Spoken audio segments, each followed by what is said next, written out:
السلام عليكم ورحمة الله وبركاته كسر دوادا مقالكنا مانتا مقالكنا مانتا waxaan ku sharaxaynaa sida loo barto koorsada dibloomada ah ee loo yaqaan computer literacy diploma waxa lagu baranayo waxa ay qabato iyo inta aad ku baranaysid intaba haddii aad soo booqato hurbad.com oo aad hoos u socotid koorsada ugu horeysa aad arkaysid ee diblomada ah waa computer literacy diploma markii aad gashid koorsadan halkan baad imanaysaa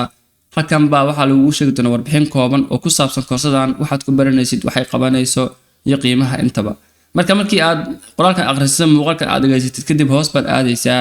waxaad arkaysaa koorsadan qaabka aad kaga diiwaangelin kartid lacagta laga rabo intaba haddii aad awoodid waxaad bixinaysaa waxa weeye slow diploma baad dooranaysaa oo 25 bishii baad bixinaysid taasoo macnaheedu tahay lacagtu waxay kaaga dhammaan doontaa muddo 8 bilood ah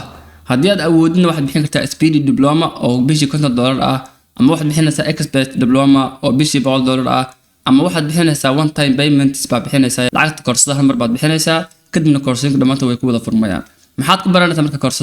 koorsadan haddaad fiirisid waxaad ku baranaysaa waxa kamid ah Windows 10 baa kamid ah Windows 11 baa kamid ah Microsoft Word Microsoft Excel Microsoft PowerPoint iyo computer beginner oo ah koorsada ugu horeysa oo aad ku baranaysid computerka aasaaskiisa waxa uu qabto iyo sida loo soo daaro iyo sida maarta qadka lagu xiriiriyo intaba haddii aad fiiriso marka koorsada ugu horeysa oo koorsada aan sheegaynay oo computer beginner course weeye koorsada waxaad ku baranaysaa waxay tahay computerka aasaaskiisa sida loo soo daaro sida telefoon lagu xiriiriyo sida qadka lagu xiro adiga si guud waxyaabaha ku saabsan fikirka computerka iyo aasaaskiisa iyo waxyaabahaas baad ku baranaysaa koorsadan markii koorsadan ay ku dhamaato marka waxa kugu xigta waxay tahay koorsadan ku xigtay ah Windows 10 iyo 1 ama Windows 11 marka koorsada labaad baa waxa ku baranaysaa Windows 11 qaabka loo isticmaalo hadaad fiiriso muuqaalkan ugu horeeya waa muuqaal hordhac waa daawan kartaa kadibna cutubyada buu ka kooban yahay meesha baad ka fiirin kartaa overview aad ka samayn kartaa waxa ku sii xiga waa koorsada la yiraahdo Windows 10 complete course maadaama laftiisu weli maanta uu saameyn leeyahay Windows 10 oo shirkado badan iyo vendors badan ay isticmaalaan asagana waxaad ku baranaysaa Windows 10 si loo isticmaalo waxa uu qabto iyo maarta awood uu leeyahay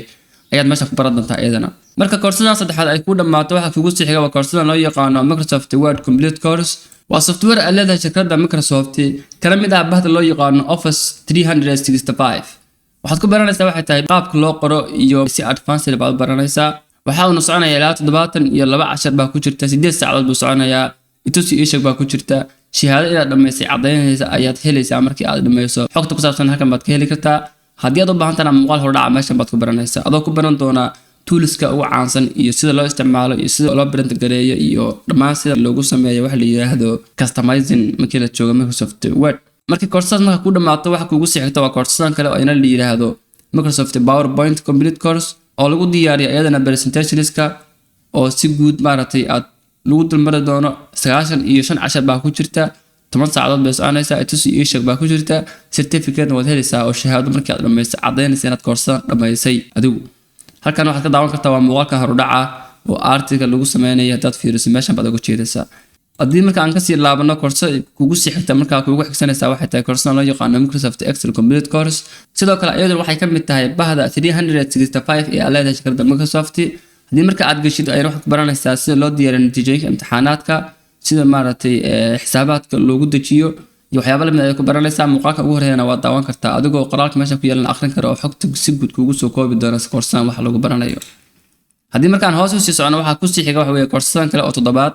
oo ayna ah Microsoft Access Beginner course oo database loo isticmaalo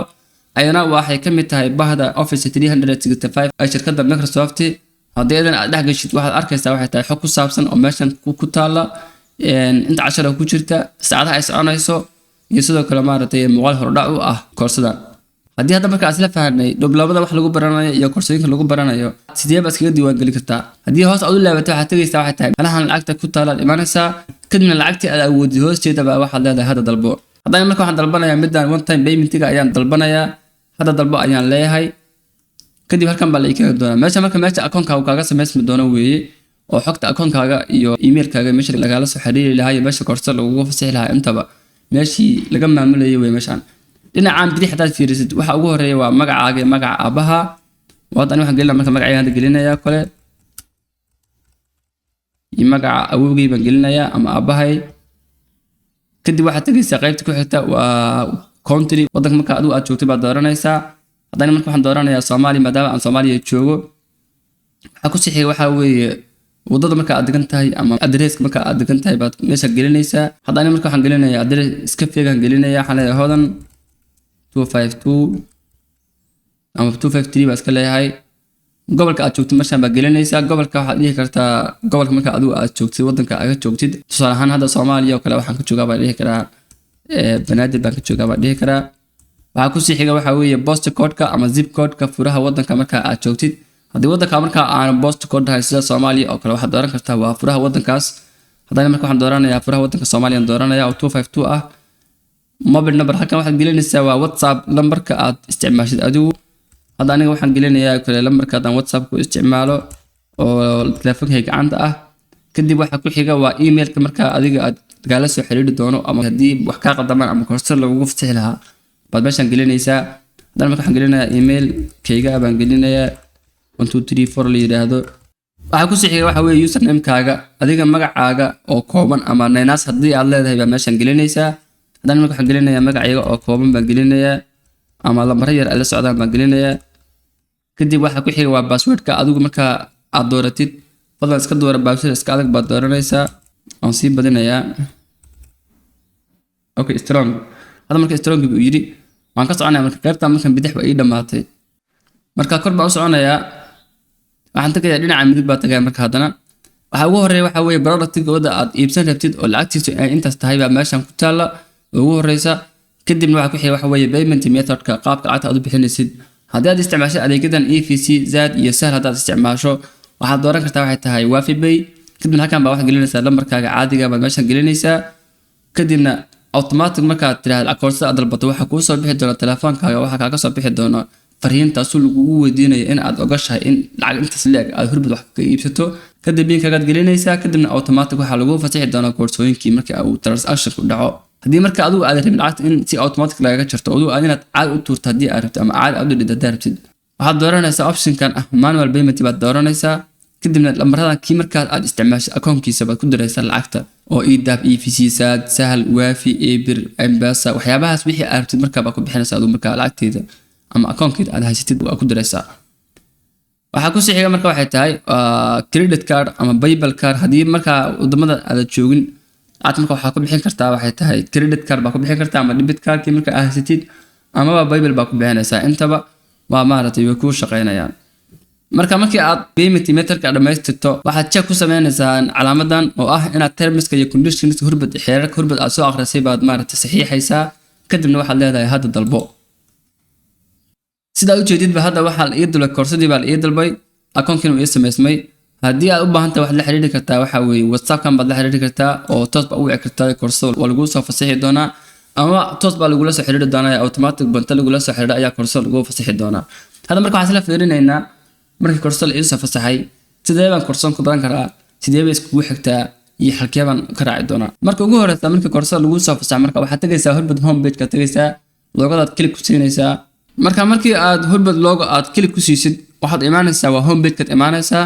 kadib hoos baa u soconaysaa waxaad tagaysaa koorsadii dibloomada ahayd markii horeba meeshii aad ka raacday baad imaanaysaa oo computer literacy diploma ahayd. markii aad taabatid halkan baa lagu keeni doonaa hoos baa aadaysaa marka waxaad tagaysaa koorsooyinka tagaysaa. koorsooyinka marka sida iskugu xigaan waa sidan waxaad arkaysaa koow waxa ku jirta computer beginner course baa soo qaadanaysaa marka koobaad. labaad waxa soo qaadanaysaa waa Windows 11. saddexaad waxa qaadanaysaa waa Windows 10. afraad waxa qaadanaysaa waa Microsoft Word Complete Course. shanaad waxa qaadanaysaa waa Microsoft PowerPoint Complete Course. lixaad waxa qaadanaysaa waa Microsoft Excel Complete Course. toddobaad waxa qaadanaysaa waa Microsoft Access Beginner Course baad qaadanaysaa oo ah ta ugu dambaysa. inkasta oo markii aad diblomada sameeyay asagu shidba oo soo dalbatid ba automatic lagula soo xiriiri doonaba oo wax lagaaga baahan yahay iyo koorsooyin si isku xigaan iyo waxaas lagula socon doono imtixaan laga qaadi doono shahaado aad lagu soo xaqiijiyay inaad waxaan baratay aad heli doontid. haddana adiga haddii aad u baahan tahay inaad aad ishagtid oo aad koorsooyinka meesha ay si isku xigaan oo aad fahantada u baahan tahay halkan baad ka ogaan kartaa. balse waxaad ogaataa si guud markii aad diblomada gashid group WhatsApp lagu dari doonaa oo ardayda marta aad collaboration la sameyn doontaa. halkaas baa macallin maartay ku diyaaro markasta su'aalaha ay weydiin karto kugu diyaarsan yahay. kombiyuutarkaaga inta caadi ugu soo xirmo oo toos kula soo hadlo ayuu ku diin doonaa cilada ku haysta asagoo markaa kula xalin doona wixii markaa cilada ku haysta. marka sidaas ayaa ku baran kartaa koorsada diblomada ah ee computer literacy diploma. wassalaamu calaykum waraxmatullaahi wabarakaatuh.